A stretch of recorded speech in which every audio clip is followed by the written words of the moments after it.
Hi, welcome to Jewish Culture and Jewish Awareness. My name is Dustin Hausner. I'm the Jewish Outreach and Program Director at the Wayne YMCA. Our Jewish programming is funded through the Jewish Federation of Northern New Jersey. So today, like always, we have an amazing guest. This guest I'm really excited about, which I do say that a lot, but this one I love because not only do I have this person's products, which I'll be showing you in a little bit, but I think the ideas behind this product is something that makes a lot of sense, and you kind of wonder, why hasn't this happened before? But I'm going to let the mastermind talk about it in a moment. I'm very lucky to have the founder of Piece of History. Asaf, let me just say it's wonderful to have you here today. Thank you very much for having me, and appreciate it, really. No, so why don't I let you have an opportunity to talk a little bit about yourself and what is Piece of History for those who are unfamiliar?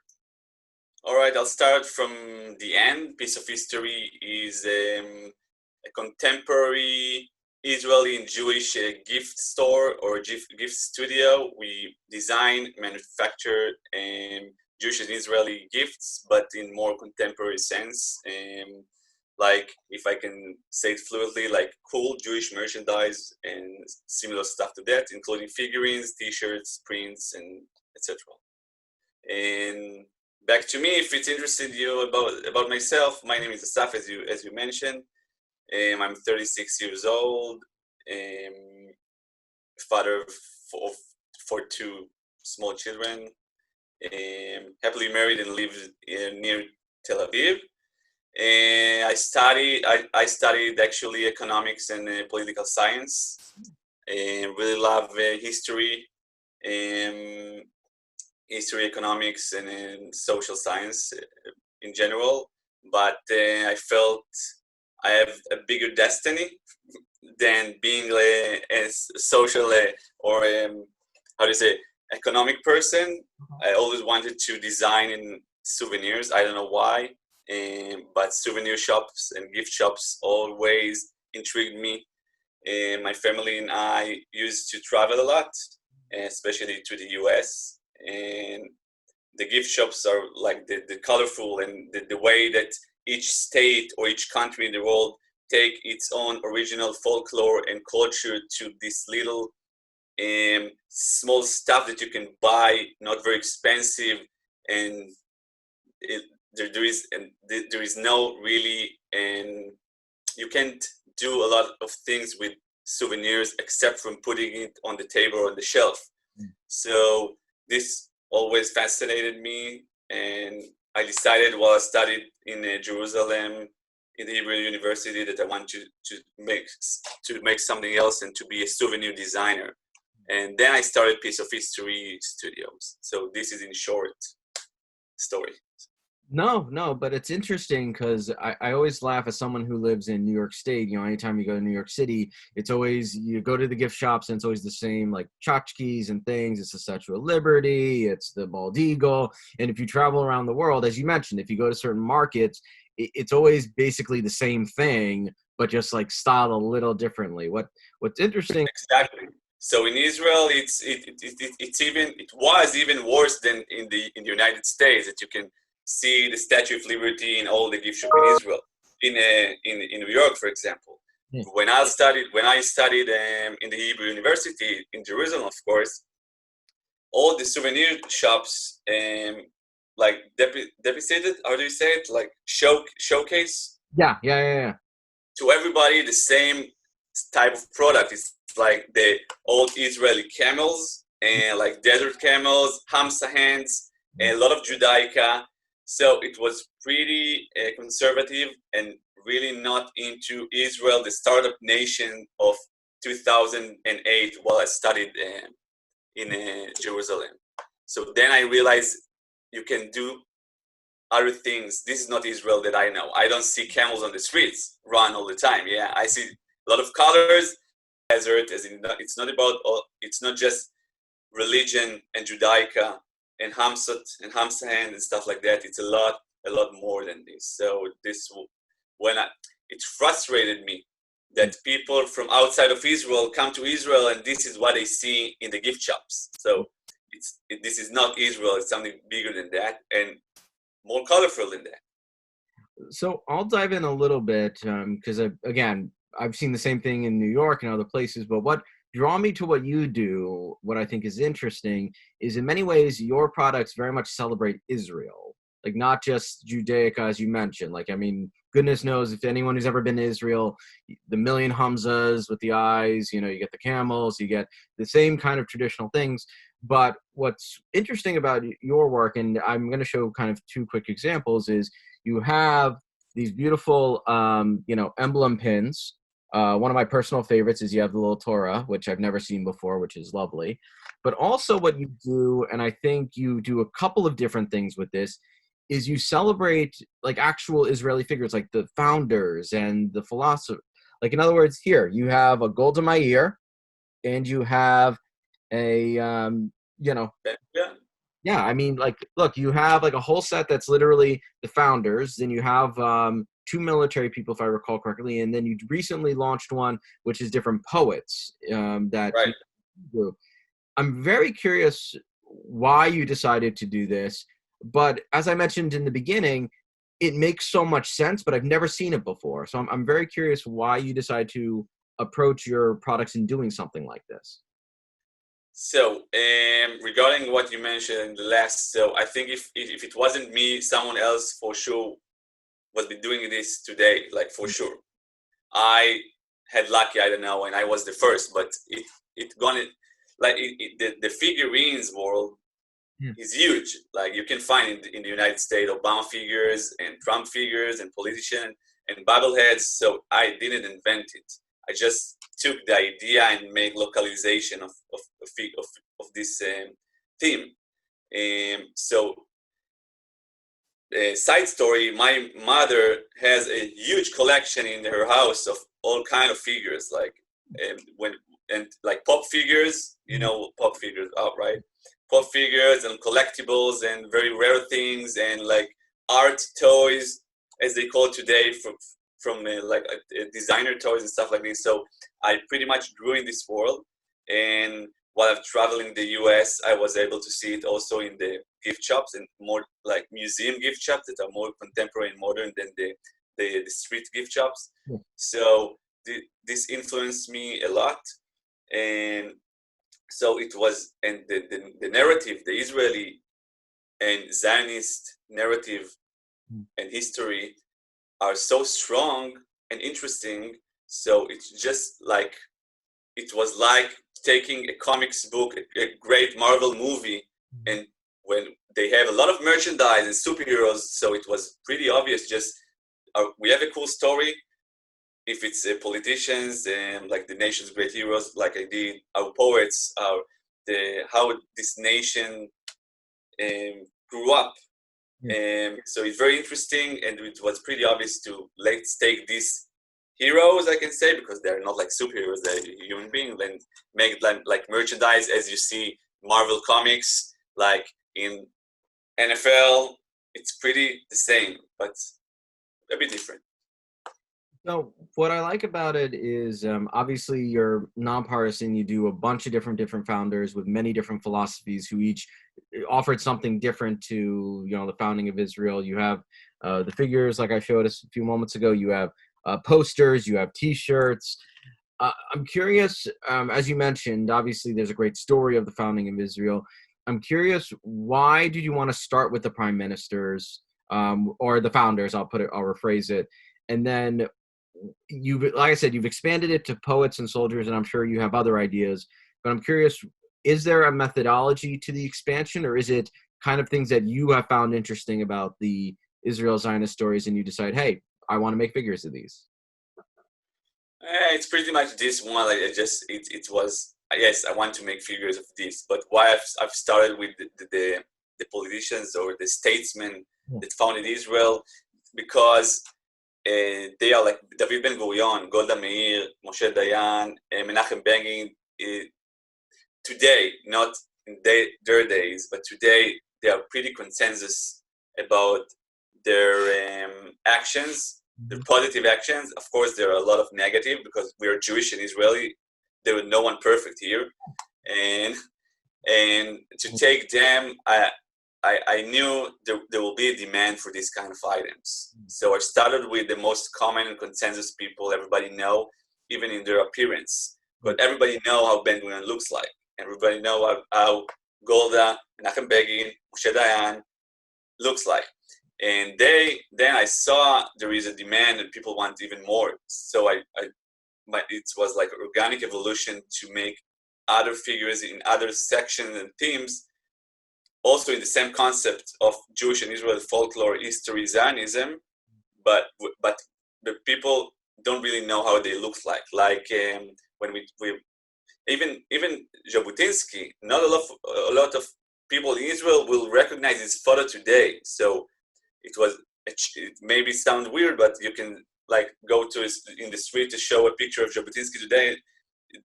There are a lot of people who won't recognize it, but the evolution of the products and the demand, we've said to ourselves, all right, let's do it. We'll manufacture the figure of Jabotinsky, and hey guys, this is Jabotinsky, all right? So it's like we are telling the audience how Jabotinsky looks like, and it helps us to, I don't know how to say it in English, rejuvenate or... Yeah, no, you can say rejuvenate. That's a good word for it. All right, so rejuvenate its history, legacy, and personality. So it's like we turned out from taking what everybody know and like, and now we are kind of educate our audience. All right, look, who is Sarah Aronson? She looks like this one. This is her history. So this is the evolution of the products. So as I mentioned, you have the figurines. You also have posters, T-shirts, but you also do Judaica, but in a different style. Like one example is obviously I showed the Torah pin, which I think is just really nice. And you have the classic. You have a T-shirt that's Oive, which is of course a very classic Jewish type of shirt.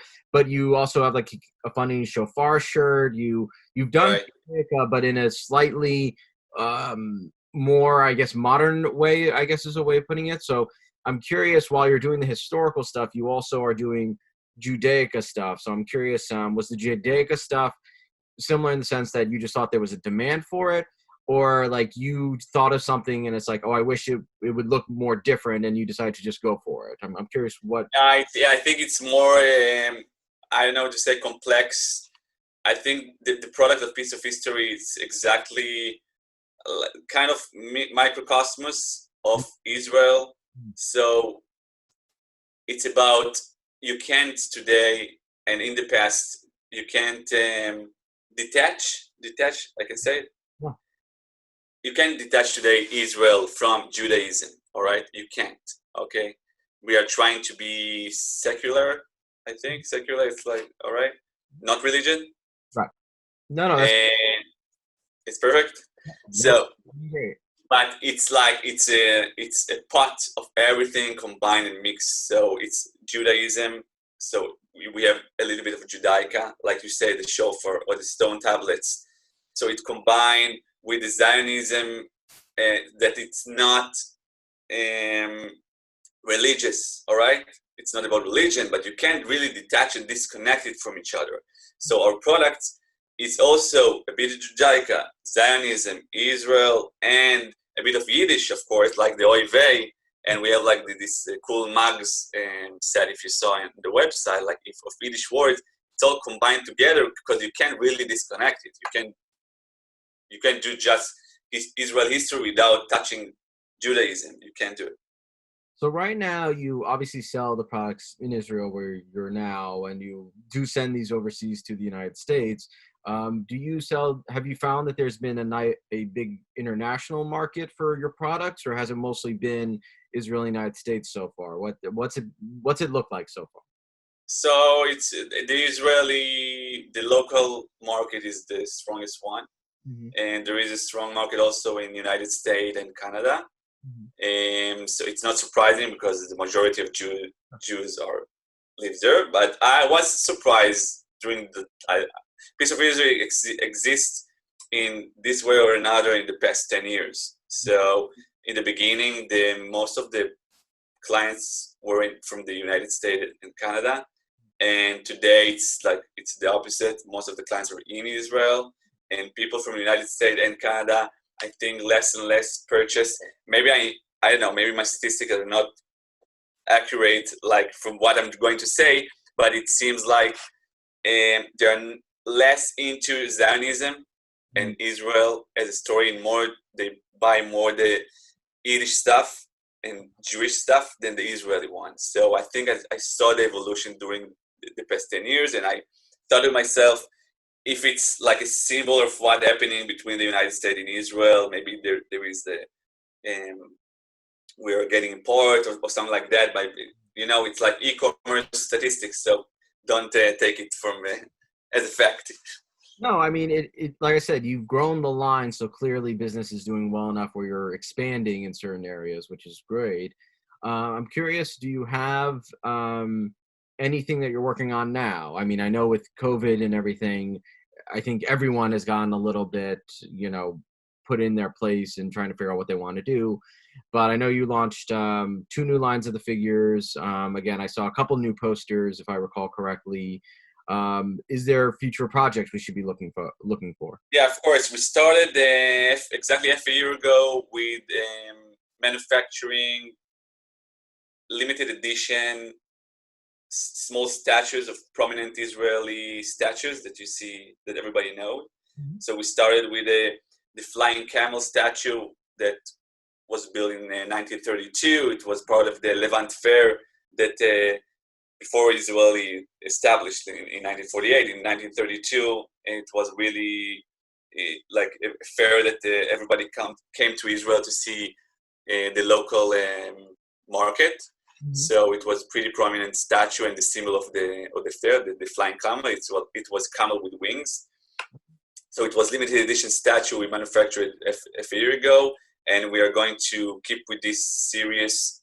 And there is a famous statue of the Tel Chai warriors called the Roaring Lion. You can Google it and you'll see it's very prominent in Israel, very famous. So it's going to be also limited edition, small statue, maybe in colors, maybe don't. We don't know still. And of course, a lot of other figures going to be published in also until the end of the year.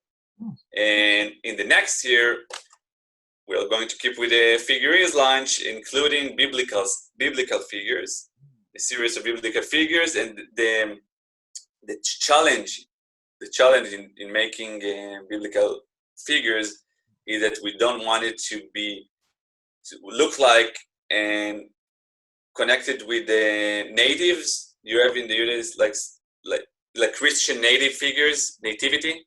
Oh, okay. You know it, Dustin? Yeah. I've seen nativity figures, yeah. Yeah, so nativity figures, it's something really it's something special for Christian audience and to play with. So we want also to do biblical figures that will be more like piece of history for grown-ups and maybe in a different design and shape than the nativity. Yeah. No, I'm just thinking, I think I have it over here, but I'll look for it later. But I'm just thinking of even, I've seen figurines of historical figures. Obviously Moses is popular, but as you said, there is, yeah. There's we imported once the Moses with the stone tablets, it was large action figure, something like that. We imported it into Israel and sell it pretty good in 6-7 years ago, but we want to do our own line in the same 3-inch figurines. Yeah. I mean, my only is when I've seen them done by usually Christian companies, usually they're not Jewish, is they're very gray beard, very light-skinned, and very almost like a caricature is the way of putting it. What I like about yours particularly, and I'm excited that you're doing a biblical line because I think they'll look really interesting, is you very much focus on the details.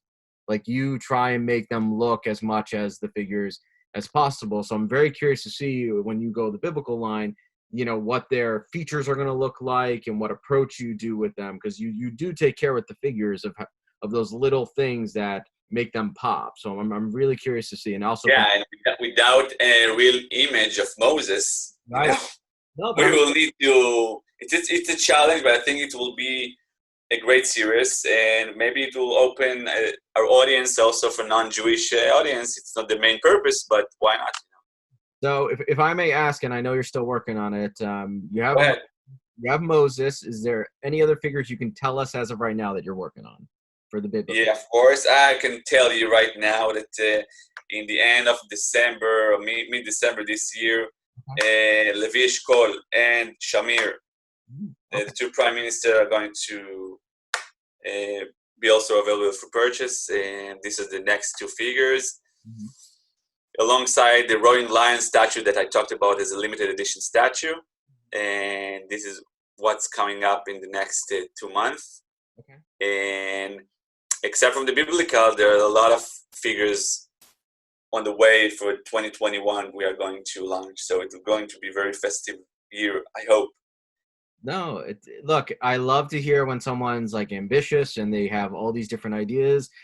Trust me, I have a few that I'm selfishly hoping that you I won't say what they are because I don't want to jinx it. We'll talk offline. All right. All right. No, but honestly, what I like about it is it shows Jewish and Israel pride in a way that's so simple and so direct that it's something you can just enjoy. Like, it doesn't have to be a huge political sign. It doesn't, I mean, you do beautiful posters, but I just think it's a great product because you can just, if whether you just love Israel, whether you are a proud Zionist, whether you are just proud of your Judaism, there's something for everyone, which I think is a great thing when you can do products that fall under those categories. So, but before we go, which I certainly need to ask you, for those of you who we've talked about your products, we're hyping them up so much, where Thank you very much. where can people actually find them? Where can they find, where's the shop? Where can people go online to look at what's coming out? Where can people find you? So thank you very much. Appreciate it, really. And I'm glad that you enjoy my items. So you can find them online in pieceofhistory.com. You can Google it, Piece of History. And if you're writing directly in the URL, you can write piece-of-history.com. Of course, pieceofhistory.com was taken already, so it's not our domain. It's 8 years ago, all right? And if you, after the COVID will end, if you're coming to Israel, so there's like almost 40 local shops that sell our products, museum shops. We are sitting inside the Beit HaTfutzot Museum.